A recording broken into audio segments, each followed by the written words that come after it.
Hasty Bake is an American company manufacturing grills and smokers in Tulsa, Oklahoma, and in today's tariff landscape, that matters now more than ever. Today we're putting the Hasty Bake 357 Pro charcoal grill to the test to see if it's the cooker that you've been waiting for. I'm David Gafford, and here at the Barbecue Lab, Melissa and I test the gear you're thinking about buying to show you how it actually functions in the real world. We bypass all of the brand marketing notes, fire it up, and show you how it is really built and how it functions. In this video, we're going to test low and slow cooking with some ribs, reverse sear a ribeye, grill some burgers, bake some chicken quarters hot and fast, and more. But first, let's take a walk around the 357 Pro to see what we're working with. When Hasty Bake asked if we wanted to get hands-on with their 357 Pro, my first question was, how does this differ from the legacy Model 131 that we previously tested here on the channel? I'll link that video up here if you want to check it out next, but for the 357 Pro, there's no better place to start than the cooking chamber door. If Ferrari or Lamborghini made a grill, I'm pretty sure the lid would open like this. It's unlike any other grill I've seen, and I like it. On 99% of the grills on the market, the door has a huge arc when you pull it open, and the handle can be hard to reach since it's up above the door. Individuals who are vertically challenged will love the way this door works. It's pretty much a straight lift and it's not heavy. It stays in place without inching down while you're working inside, and there are two locking latches, so it will stay down when moving it around, or if you just want to keep the raccoons out at night. There are two grates, the main cooking grid measuring 522 square inches, just about 28 by 19 inches, and the upper rack measuring 280 square inches, which is about 27 by 12 inches. That's a total of 802 square inches of cooking space, and the cooking grates are made of 1/4 inch stainless steel rod, and they're slanted towards the middle, so grease runs down this drain rod while you cook. Grease runs into a disposable aluminum pan on the side of the grill. Under the grates, there's a water pan that rides on the side rails, and it can be moved to either side of the grill. This pan sits just above the charcoal rack if you want to keep moisture in the grill during the cook. The internal fire grate holds your charcoal, and it can be cranked up or down depending on how you want to use it. There's a dial on the front that shows where the charcoal grate is positioned, and as low as it can go is set to smoke, the midpoint is set as bake, and the highest is set to sear. In the smoke setting, you will still need to allow for some air to get underneath the coals, so you can't just jam it down against the ashtray, so keep an eye on that when you're adjusting it. When searing, if you take the drip channel out, you can get the charcoal directly underneath the grate, and your drippings will go into the charcoal. If you leave the drip channel in, you won't be able to get as close, but you can still get this grill incredibly hot where it barely makes a difference. I'll show you that in just a few minutes.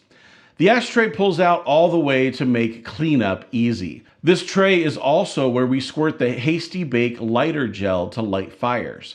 In a minute, I'll show you how they suggest you light this grill using the lighter gel, and spoiler alert, it's very effective. You can pull out the charcoal grate to easier load it up with charcoal, and the ashtray can slide out with it to catch any of the dust and debris and keep it off the patio. The 357 Pro comes with a heat deflector insert, and we'll show that in use during our rib cook. The charcoal door has two locking handles, so the door isn't opening unless you want it to. There are intake vents in the bottom of the double-walled door, and they can be set to any degree of open or close. When you actually use the door, they didn't change their position for me, so there's enough resistance that they stay put. The exhaust vents are set to grate level on the opposite side of the fire door, and they operate in the same way as the intake vents. The slide-on side shelf is included, as well as the folding front shelf. Both are very sturdy, and I love that they're not optional add-ons. The grill is made with 304 stainless steel. The inner shell is 18 gauge and the outer shell is 20 gauge. Now, if you've heard all of that and you're ready to check it out, you can scan the QR code on the screen or click the link down in the description below. Our content is viewer supported, and your purchase using our links is what helps keep the future testing and videos coming. Now, if you want to save 10% on your order, just use the code BBQLab10 at checkout and you'll be set. Now, I love pork loin back ribs cooked over a charcoal fire, so we fired up the grill to 275 degrees with the charcoal grate set to the smoke level. I seasoned a couple of racks with our pork protocol seasoning, which puts, in my opinion, the finest looking color on ribs that you can get. I put the deflector over the charcoal fire after we got it going to make sure the ribs weren't getting blasted by the fire. About an hour into cooking, the ribs looked like this, and after about 3 hours in the smoke, the racks were ready to go in the wrap to soften up for dinner. The rub was tacky and bubbly, and the ribs were nearly finished. I just needed a few more minutes in the heat and then a rest in the cooler on the way home, and dinner was served. Now, this is a sponsored video, but it's sponsored by us at the Barbecue Lab. If you're interested in trying the flavors that we use at home, just scan the QR code on the screen or use the links in the description, and you can try our small batch barbecue rubs and seasonings for yourself. Whether it's our pork protocol that you just saw on the ribs, or our feathered formula that's coming up on chicken, or our essential equation that we use on burgers and steak also coming up, you can bring the flavors of the Barbecue Lab home. It's summer and our kids are packing the orders and they love it when a new order comes in. So head on over, check out our seasonings and our merch, and bring the lab home. I wanted to test the hot, fast, and indirect capabilities of the 357 Pro. So I lit a grate full of charcoal and slid the deflector into place, running around 350 degrees. I seasoned about 10 pounds of chicken quarters with our feathered formula chicken seasoning and placed them on the grill to see how this grill does with chicken that's more baked than grilled. Around the half-hour mark, the color was looking good, but I could tell that we weren't ready yet. And about 15 minutes later, the Thermopin 1 told me I was running about 150 degrees in the thigh. After another 15 minutes, I was getting between 165 and 175 in the thigh, and I knew it was time to flip the chicken over and raise the charcoal rack to crisp up the top side. No complaints on indirect bone-in chicken on the 357 Pro from me. For the question of the day, I want to ask, does American-made matter in your buying decision, or are you happy to stop by a big box store and grab an imported grill? I'm curious your thoughts on this, so let us know down in the comments below, and let's keep the conversation going. Burgers are a lunch staple here at the lab when we're testing, and having the kids here for the summer means we don't have to panhandle burgers to the neighbors when we're done with a test. I keep a sleeve of third-pound burgers in the freezer, and I lit a grate full of charcoal using lighter gel and was ready to grill in about 15 minutes. It was so hot that I had to lower the charcoal grate to keep them from burning, but no problem with that in this design. The frozen patties went on. I seasoned each with our essential equation SPG seasoning and closed the lid for about 3 minutes. At the flip, I successfully kept the frozen patties from burning, which I was worried about, having the charcoal so hot to begin with. Now, we got complicated with the cheese order, but in the end, everyone got what they wanted, and burgers over charcoal makes an incredible lunch. No complaints grilling on the 357 Pro. I used too much charcoal, got it too hot, and the crank down charcoal grate saved me. Hey, by the way, if you're getting value out of this video, hit the like button and subscribe if you want more videos just like this. Another day during testing, I grabbed a 2-pack of pork tenderloins at the store, seasoned them with our pork protocol, and planned a 2-zone cook.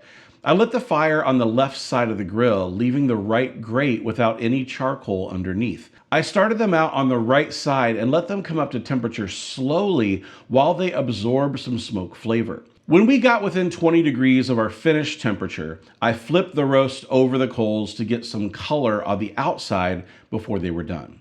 2-zone cooking is easy on the 357 Pro, and having the crank-up charcoal grid makes searing simple. There's a little getting to know your grill though, since the charcoal grate arcs a bit during transit. It just takes a few cooks to dial in where the charcoal will be when the grate is all the way up or down due to the arc design. Ribeye steaks were the first cook that we did on this grill, and I thought I was going to be doing a reverse sear, But Kroger had other plans. I couldn't get a 1.5 or 2 inch thick ribeye when I needed it, so this 1 inch cut meant that we were grilling direct over charcoal. I inserted the RFX meat probe into each steak and used my app to monitor internal temperatures. Since I still had the probe rings on each probe to tell them apart, and they're only rated to 600 degrees Fahrenheit, I tried to keep the rings to the outside of the charcoal grate while using the never stop flipping method of cooking. I was talking with Harold McGee a few weeks ago about this method of grilling, and the science behind it is truly fascinating. If you haven't read On Food and Cooking, and you're a cooking nerd like I am, this is a must read. The steaks hit 125 degrees internal, and carryover took them to 133, right where Melissa likes her steak, so a direct grilling win on the 357 Pro. Now here's some things that I learned during our testing. If you roll the grill around, make sure you check the grease rail and grease tray before. If it's full and you roll it around, grease can slosh out of the tray and mess up the patio. This grill has gaskets everywhere. The lid has them all around, and the firebox door has them on all 4 sides. It's designed to be a smoker as much as it's designed to be a grill, but if you're looking for 0 smoke leaking out, this isn't it. Smoke still finds a way out of the unit when grilling at higher heat. At lower temperatures, I didn't notice it much, if at all, but grilling, it was definitely evident.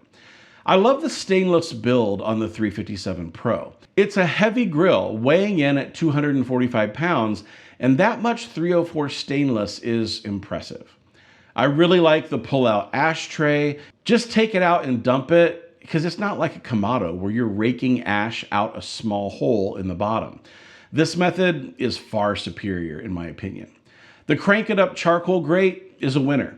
It's very similar to the Legacy 131 we've tested, and when set to sear, it can get hot. The fold-down front shelf is sturdy. The slide-on side shelf is sturdy as well when you put weight on it, but when you go to move it around more than a couple of feet, just take that side shelf off and pull it around with the handle, since the shelf makes it more difficult in my opinion. The way that this lid opens is incredibly cool, but it doesn't change the way that I cook on the grill.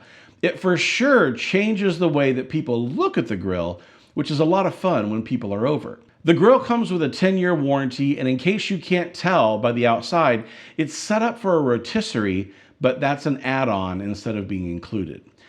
Lighting a fire using the Hasty Bake Gel, though, is really easy. I'll spread around the charcoal that's left from my last cook, knock off the ash, and then I'll add the new charcoal I need. After that, I'll pull out the ashtray and dump all of the ash, prepping for the gel to go down. I make little gel circles depending on how much charcoal I want to light. I'll ignite them with a click lighter and lower the charcoal grate so it's about 1 inch above the gel. I leave the firebox door and the lid open, walk away for about 10 minutes, and you'll have a roaring bed of charcoal ready to go. If you're thinking about a purchase, you can scan the QR code on the screen or click the link down in the description below. The code BBQLab10 will save you 10% at checkout, and your purchase keeps the testing videos, articles, and roundups coming. I'm David from the Barbecue Lab. Behind the camera is Addie, Melissa, Ethan, and Uno. Thanks for watching, and we can't wait to see you on the next one.